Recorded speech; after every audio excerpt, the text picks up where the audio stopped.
evening. We're going to go ahead and get started. I know traffic was really bad, so hopefully some people will still be trickling in, but we don't want to keep everybody waiting. So we'll go ahead and get started. My name is Raima Amin. I'm a neurologist in the community, and I'm also the president of Muslim Health Professionals.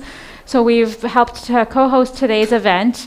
Many of you may be here as part of the follow-up event. So as you may know or may not know, we did an introductory event about autism back in June here in the same room, just to introduce people to what is autism, what is the spectrum, what are the challenges that these people face, and how can we be more inclusive of them. So after that event, many people asked about what can we do for our children that are affected by this diagnosis, how can we access resources, and so that's why we've put together tonight's panel.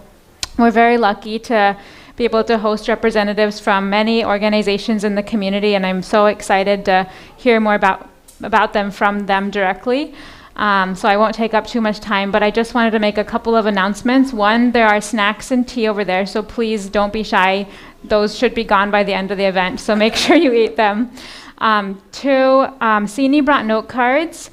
And so we'll pass those out. I would love if all of you can give us your email address so that we can keep in touch with you. Also, if you have any questions, suggestions for the next topic on autism or about a related topic, we'd love to hear what you're interested in hearing about next. And then any questions for tonight's event. We'll try to keep the panelist part fairly short because we really do want to hear from the audience, but we'll ask you to save your questions till the end. So you can either write them down on the note cards or speak up after we're done presenting. And then I'll pass it off to Jim, who'll say a few words.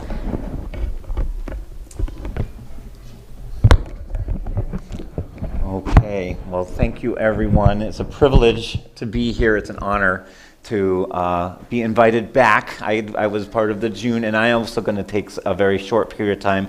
My name is Jim Mancini. I am the director of the Washington Include Collaborative at the University of Washington. I want to thank Rama and Sini for organizing this, and the comments that I wanted to make are related to knowledge, right? So knowledge is power. When you have knowledge, you have power. And we have many systems in our community that are hard to navigate, right? And I think one of the most challenging ones is the educational system, right? The educational system has many challenges, many obstacles, especially for those parents who have children with special needs and have special education needs.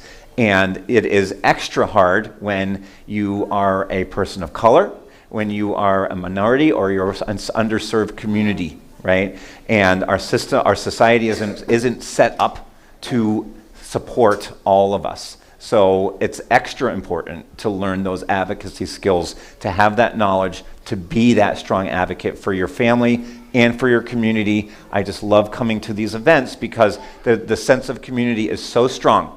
And so I'm going to leave it to that. I guess I have an announcement that we will be asking questions, but let's please save the questions to the end so that we can kind of go down the panel here, and there'll be plenty of time for discussion. And I'd love to talk to you in person afterwards, so stick around if you want to come and say hi to me and ask me what I do, or I'm going to ask you what you do as well. So I'm going to pass it down. We're going to start down here.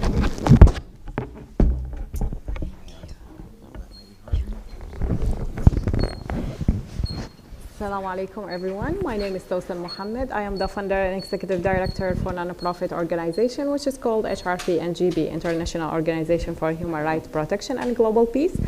We do always education for the parents for different subjects, health and mental health also. We have a shared office with the Iraqi Community Center in Kent. Where's my colleague Mohammed? We open to the public to do family education. We discuss different subjects could be like in social and the community resources, and also we are doing a parent education classes, and also we do we have like helping nationwide about the community resources for Arabic speaker and also for non-speaker. We share some other, also like we collaborate with the Iraqi Community Center and also Living Will Kent. So, and if you guys are willing always to see what's here in Washington State, you can follow our page HRP and GP. We have also a YouTube channel, HRP and GP. Thank you to have me there. And also, before you leave, you can get one of these gifts for the kids.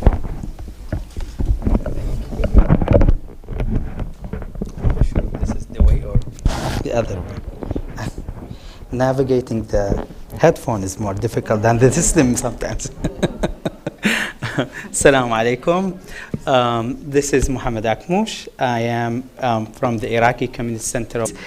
Due to the needs, based on the needs in the community that we came up to advocate for our community members who, as Jim said, like it's difficult for them to navigate the complex systems that's mainly built for the mainstream communities, the English-speaking and those who are born and raised here. It's so much difficult even for the mainstream population. So, I mean, like, imagine I came in 2016 as a refugee, and to me, like, the most simplest common sense service is a big challenge, unless I ask. I go around like multiple people, and those who gave me advice are like from heaven, I don't know, it takes me days and days to know something simple that could be looked at in Google maybe. I don't know like what's the name of that. I don't know how to search. I don't know, like it took me months and months to get access to simple services. And that's why, I came to know the Iraqi Community Center. I came there, they led me to like simple service, like registering my kids at the school and telling me that this is where you can get healthcare service, or this is how you come to know more people in the community who speaks your language, who look like you, and get connected and rather than isolated. I mean, I don't want to take longer time, so we have services range from senior services to early education or early childhood services, early learning department, where we have the focus on coming to do home visits to the families and do the screenings for their kids and assist at which level their kids are at, and if there is a need, we link them to the service providers, and we do the referral in a safe way that connects them to someone who can help them, understand what kind of challenge that they have or their kids and loved one have. So we play that navigation role for families, and most of us are refugees and immigrants who went through the same challenges, and it's a parent-to-parent advice that we give, I think, like similar to these workshops, we have Arabic class at Kent Meridian High School every Saturday for kids who want to, sustain and keep their language, because usually kids speak English and forget Arabic. So that's why we came together and did that Arabic class every Saturday. And at that time, we parents come together. Sometimes we do workshops around like advocacy at schools, advocacy in terms of, how to get a service for your child who needs some support. And one of the things that I'm excited to tell about is advocacy. We go to schools with parents, and, we play the role of advocates at the schools. Sometimes parents are shy due cultural, challenges. Sometimes in our culture in Arabic we say قم للمعلم وفيه التبجيل كاد المعلم أن يكون رسولا. So we put a high esteem value for teachers. We say like a prophet, We usually in our culture, it's not polite, it's not good to object what the teacher advice. It's different here. I mean, this is gonna be really challenging for you, for your loved ones who needs support. You need to advocate. It's the opposite, culture shift is really important in terms of the mindset. We need to go to the IEP meeting with, being a little bit bold and requesting whatever services that our kids needs, especially especially special education is a very, very challenging topic, and I believe with our friends at OEO, we have done a lot. It's a work that comes in partnership with other partners in the community, that we go with the family and see what challenges that they have, whether it's communication, whether it's lack of knowledge about the system, whether it's additional support that comes around like therapy or ABA or it's very difficult. I mean, it's a full-time job for parents, to be honest. I mean, I can spend the whole night to talk about this, but I really want to give a chance for my friends to talk about their service. Thank you.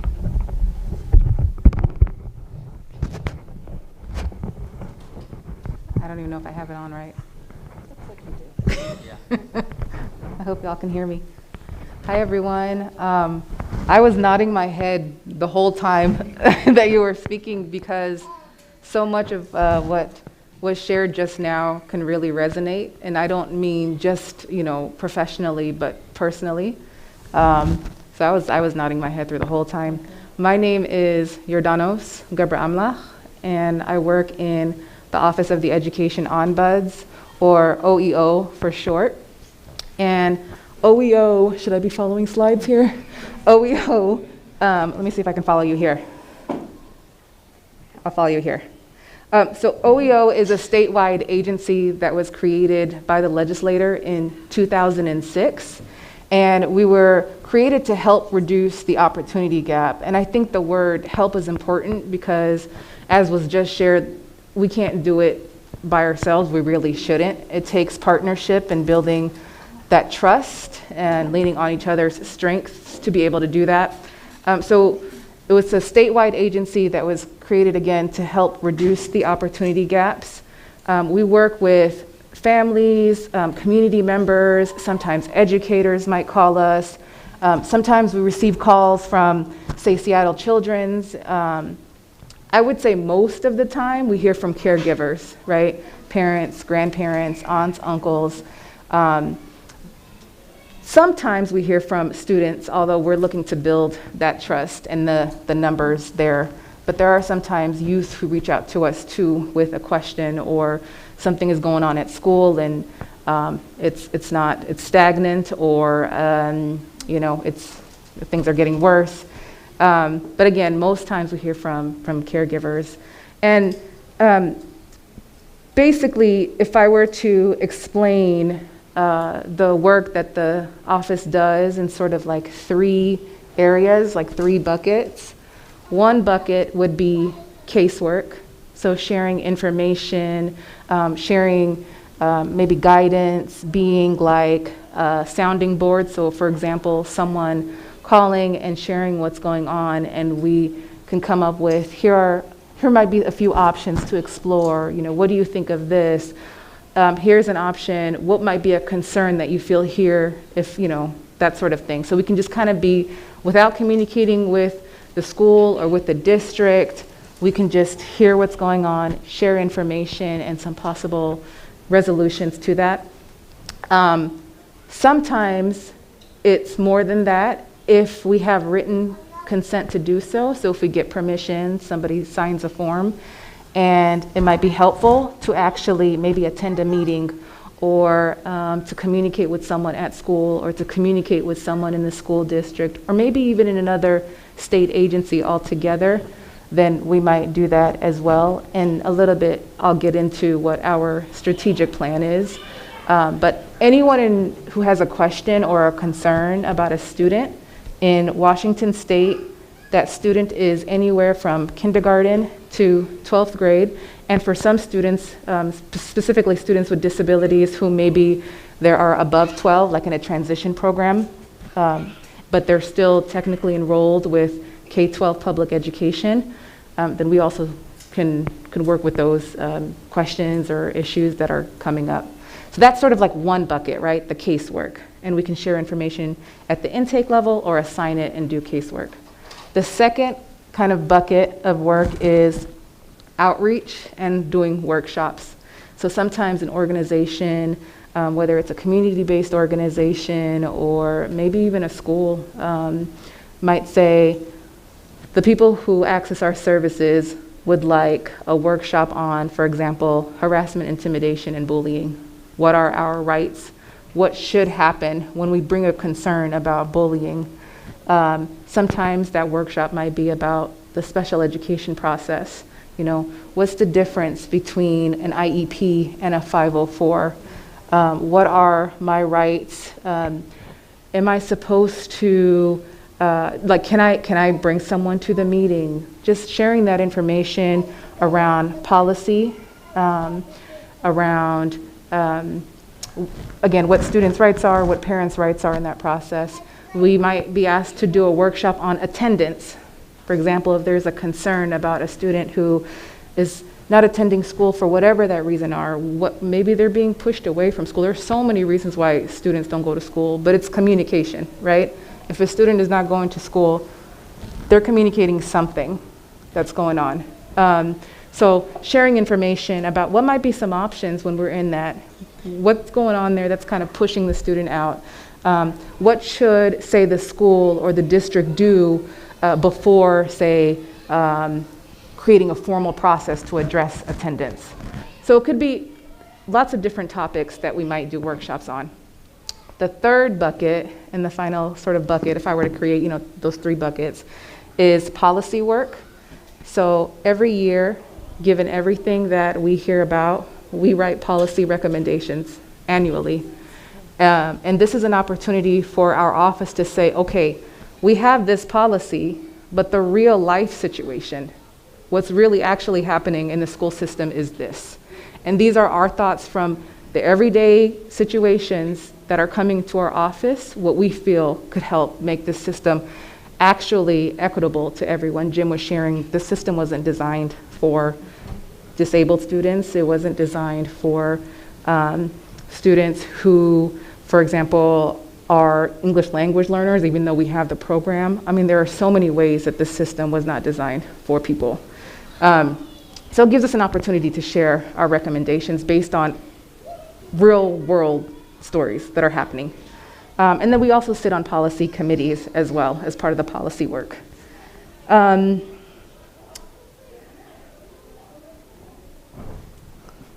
strategic plan, we can go to the next slide. There we go. So I had mentioned that one of the buckets of work is sharing information, right? And maybe even speaking with the school and the district. So again, anyone can call our office with a concern. We were created, though, to reduce the opportunity gap. So we are very explicit, we are very straightforward about our conflict resolution resources. So the resources where it would get assigned to an ombuds as casework versus sharing quick information at intake. And so on the right hand of the screen, for example, you'll see a list. So the one where it says out of school, including students with disabilities who are on partial days. And we're not talking mutually agreed upon partial days. We're talking about where the school says, but we only have staff to support your disabled student 2 hours a day, right?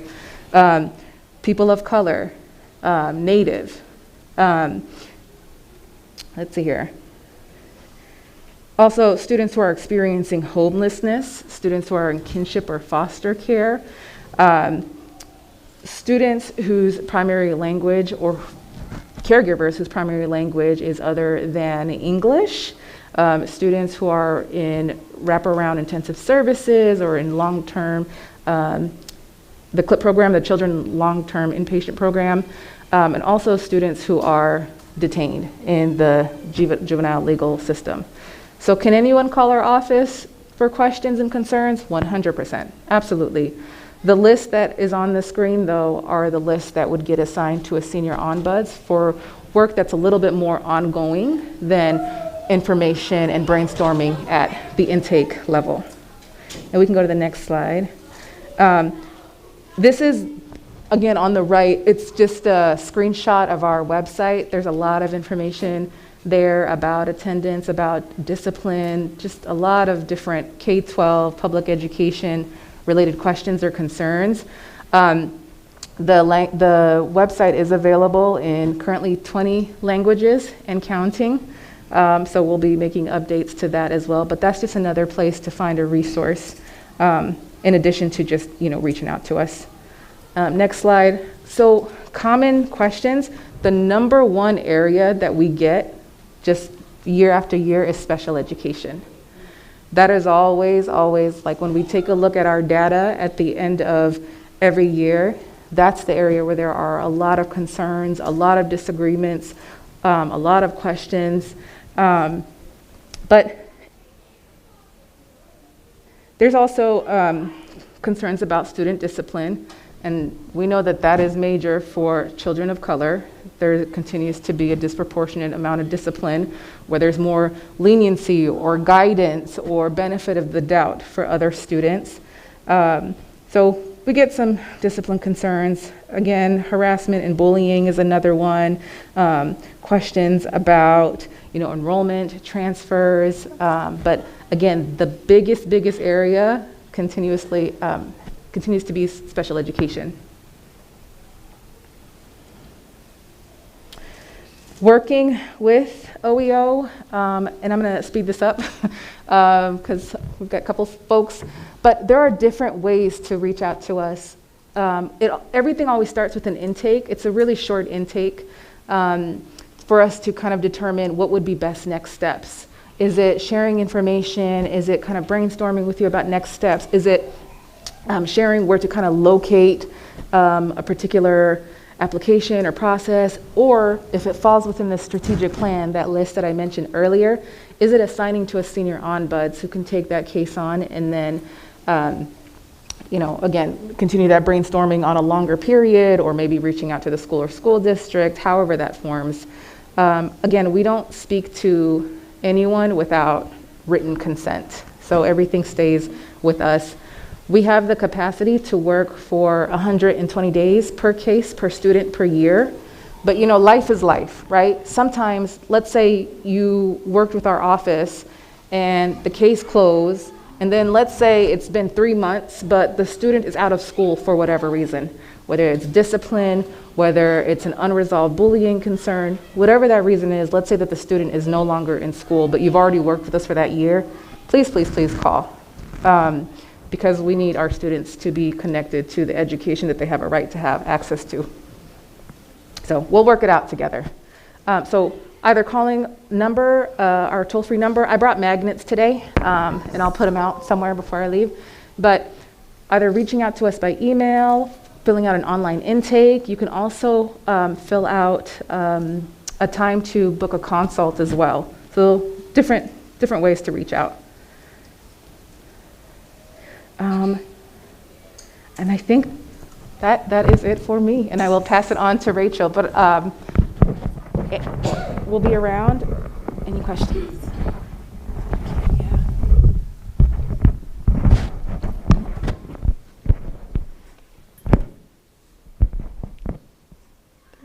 Hi, everyone. Thank you so much for having me here today. My name is Rachel Nemhauser. I'm here from Parent to Parent at the ARC of King County. Before I tell you about them, I just want to share I'm also a parent of an autistic child. My son is 18. He is a senior in high school. I just became his legal guardian, appointed by the court now that he's an adult. We've been through a whole lot. I agree with so much of what you with everything you shared. There were hard years, and I think we probably have hard years ahead. There's also been a lot of really, really joyous times, a lot of fun, and a lot of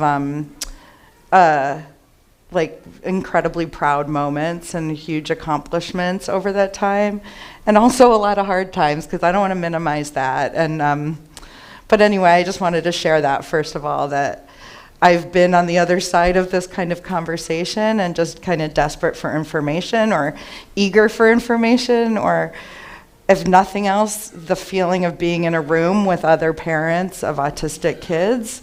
If nothing else, that is just such a powerful experience. So I'm glad you're here, and I'm honored to be here to talk to you. Wait, can you go back one? Sorry. Thank you. So I'm here with the ARC of King County. We're a nonprofit. Our offices are located in a office park near IKEA down in Renton, Kent area, if you know where that is.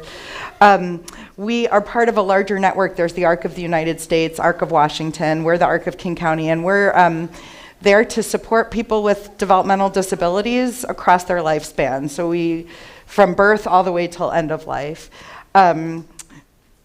This is our goal, which is to further the civil rights movement for all people with intellectual and developmental disabilities to thrive as equal, valued, and active members of the community. Autism is a type of developmental disability. We work a lot with parents of autistic kids and with autistic people. And also we work with families who have kids with Down syndrome or with cerebral palsy, with ADHD, like any kind of developmental disability like that. It's really important to us that we put the person with the disability in the center of what we do. We really want to learn from people with lived experiences. We want to do the work that we do based on the wants and needs of the person with the disability. And then after that, we're also really there to support their parents too. As you can see, that's the second circle. We end up doing a lot of the work that we do with parents who are working to support their kids in special education and in a lot of other ways too. Okay, next slide. Hosted at the ARC of King County is a program called Parent to Parent. Parent to Parent is also part of a national network. There's Parent to Parent of the United States, Parent to Parent of Washington. Almost every county in Washington has a Parent to Parent because our legislature has determined it's such an effective model for supporting parents that they've mandated it in every county. We are based on the idea that, and maybe you guys feel this way, as parents we have access to a lot of professionals, like a lot of doctors and therapists and teachers and social workers, but there's like a certain kind of information or a certain kind of support you can only get from other parents. So that's the premise of Parent to Parent, is to help parents who might have a new diagnosis or might have a diagnosis they've had for a while but are hitting a rough patch, or like in my situation where we're transitioning from school to adulthood, hitting like a new spot in your journey. We try to help those parents by matching them with other parents who've maybe done this longer. So we do one-on-one matches. I run support groups weekly and monthly. We do in-person support groups now, in-person presentations for the first time in many years. Workshops where we're teaching things related to disability. So we do a lot of special ed work. We also do teaching things like Social Security and how to apply for Social Security, or DDA services, or where to find a gymnastics class for a child with a disability, or how to find an after-school childcare program. So we're kind of just there to teach those things, to talk about them, to help people find the information they need. Telephone and in-person consultation. And then, like I said, helping people kind of navigate these complex systems. And I would say, like I wrote in there, empower and encourage. When you are a parent with a child with a disability, and maybe especially autism, I think a lot of parents report feeling like, I'm not up for this, I'm not good enough for this, or this is my fault, or I'm not strong enough, or good enough, or brave enough, or smart enough, or whatever it is. And a big part of what we set out to do is like help embolden people. Like you said, you have to be bold in meetings, and also just to help people feel more confident. Like I guarantee you, you're up for it. You'll do it. You can do it. You are doing it. And we're there to help you feel good about that. But at the same time, not minimizing the reality and the real difficulties, because that doesn't help anyone to ignore that either. Everything I just talked about, we offer in Spanish and English, and also we have culturally tailored for the Black community. As you could see, that's my team up in the top right corner. Okay, next slide. These are just some examples of the programs that we have. I don't have to go through them, but lots of different support groups and workshops. Something that I'm really proud of that we do is called Smooth Talkers. Is there anyone here whose child is nonverbal and learning to talk with like a communication device of some kind? Or maybe you've seen other people do that. So that's called AAC. So we have a program where once a month we are available to bring kids who use that to communicate or are learning to with their parents to sort of all hang out together. We have a speech therapist that's there, and it's totally free. I should say everything we do is totally free, and I'm guessing it's the same for everybody else, so nobody's charging you for anything. So that's just one program that I'm particularly proud of, but we're just always putting workshops together and other sorts of events that I would love you to join us at anytime. Okay, next slide. We've talked a lot about special ed and how challenging that can be. I think it's one of several systems that we're kind of forced to become familiar with really quickly as parents.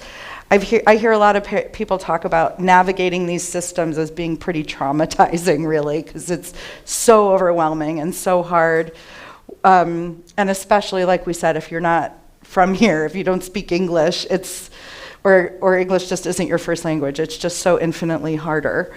So we developed a program where we take parents who've been helping their kid through an IEP for a long time and train them in a lot of more in-depth on special ed, and then we match them with parents needing help. And like both of these professionals already said, we'll send people to IEP meetings or help you plan for an IEP meeting, help you understand what an IEP meeting even is if you're not sure.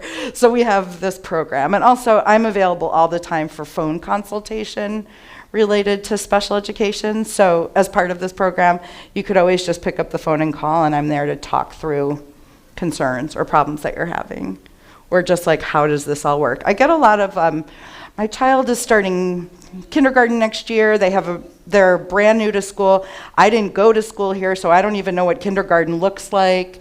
And what does special ed even look like? What is kindergarten even like? And to just be able to like talk that through a little bit is what I'm really excited to help with. Okay, next slide. It's been a few weeks or a week or two since I sent this, so every slide's a surprise for me. Just a few other things that we do with the ARC. We have a healthy relationships program, so we go into high schools and teach young adults with developmental disabilities about healthy relationships, sex and dating, that kind of thing. But we also have something that you might find helpful is like a phone line. So if your kid is having some challenging behavior in that area, or wants to date and doesn't know how, or wants to, is having questions about their body and you don't know how to teach these really, nuanced topics to a person with a disability, they're there to help with that. We have housing assistance if you're homeless or in imminent risk of homelessness. We don't have housing and we don't have money to give, but we can help you with finding the services that you need. We have a really robust online resource guide. So if you're just wanting, like I listed some questions, how do I apply for DDA? What is DDA? How do I find a gymnastics class? We have a resource guide that you could always look through. We're happy to answer those questions over the phone or email too, but there's that resource guide. And we do advocacy. We have a whole advocacy branch of the ARC where we're looking at how how systems work now and how we want them to work and what we need to do to get there, and doing technical support. So for example, if your kids are at a school and you're like, this school, something's up here, this is not working, we need to address systemically how special ed is doing. They could provide some tech support, like how do you do that? How do you go about working towards change in some way? Next one. Oh, and that's it. These slides are available for anyone, so I put a bunch of links. I really encourage you, maybe first and foremost, to join, if you're a Facebook user, to follow Parent to Parent or the ARC of King County on Facebook. It's a really good way to just see events that we have coming up, or workshops, or opportunities, social opportunities, like ways to just meet other parents, ways to branch out a little bit. One of the things we hear from parents of kids with disabilities is it could be a very isolating experience. It's hard to get out. It's hard if you have kids with challenging behaviors, or kids who are going to have a screaming meltdown in public, or kids with medical needs. It just gets hard to take them out and to be out in the community. And what happens if you don't go out? You end up being pretty isolated in your home. And so I think a good step in the right direction is to just follow a Facebook group, ours or something else, but just to start to connect to see what's out there and what the opportunities are, because they are there, and it's hard, and it takes some courage to just show up at a support group or at a workshop that you don't know anyone, but there's also some real benefit to that. So there's my contact information, and I just encourage you to call or email anytime. I love talking to families and love offering support and answering questions, and I can tell you what DDA is if you want to know and can help you find it. And yeah, that's everything. Thanks, guys. Thanks, everyone. So I think they're going to pray Isha at 8 p.m., so we don't want to cut off. We have Anu and Marcy. I'm not sure if Marcy was going to say anything, but we have Anu. Yeah, they're going to present. So we'll just wait till after Isha so that they don't get cut off in the middle. But just a reminder, grab some snacks and grab a note card if you don't have a note card already.